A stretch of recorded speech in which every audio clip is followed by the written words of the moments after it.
Hello everyone, सभी student का जीना education channel में स्वागत है। आज का जो हमारा सब्जेक्ट है वो है इंग्लिश और पोएम है ऑन किलिंग अ ट्री, जिसे लिखा है ग्रीफ पटेल ने। कवि फर्स्ट स्टैंजा में कहते हैं कि एक ट्री को काटना या नष्ट करने में काफ़ी समय लगता है और ट्री सिंपल नाइफ से भी नहीं काटा जा सकता। इसलिए नहीं काटा जा सकता क्योंकि ट्री अपना पोषण धरती से प्राप्त करता है। ट्री अपना भोजन स्वयं बनाता है, वर्षा, वायु और सूर्य की मदद से। इसलिए वृक्ष को काटना या मारना संभव नहीं है, अर्थात इसके खुरखुरे छाल से नई पत्तियों का भी जन्म होता है। तो उम्मीद है कि आपको स्टैंजर 1 समझ में आया होगा।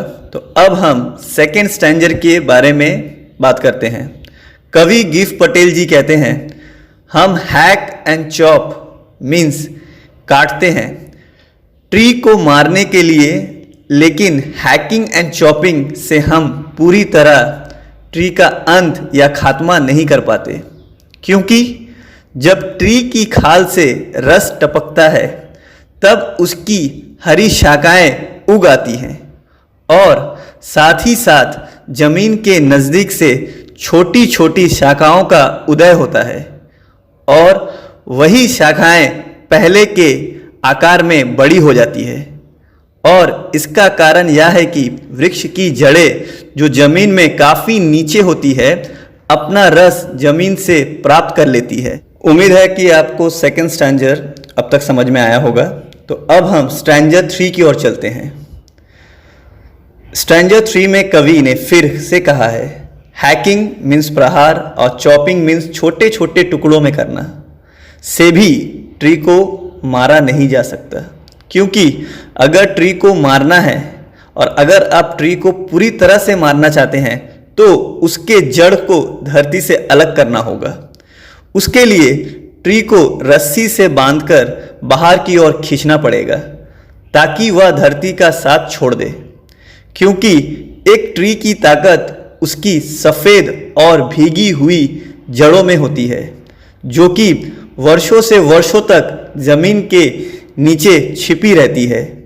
इसीलिए एक ट्री को अपरूटेड या मारने के लिए काफ़ी मुश्किलों का सामना करना पड़ता है। उम्मीद है कि आपको स्टैंजर 3 काफ़ी आसानी से समझ में आया होगा। तो अब हम स्टैंजर 4 की ओर चलते हैं। तो स्टैंजर 4 में ट्री के पतन के बारे में बताया गया है।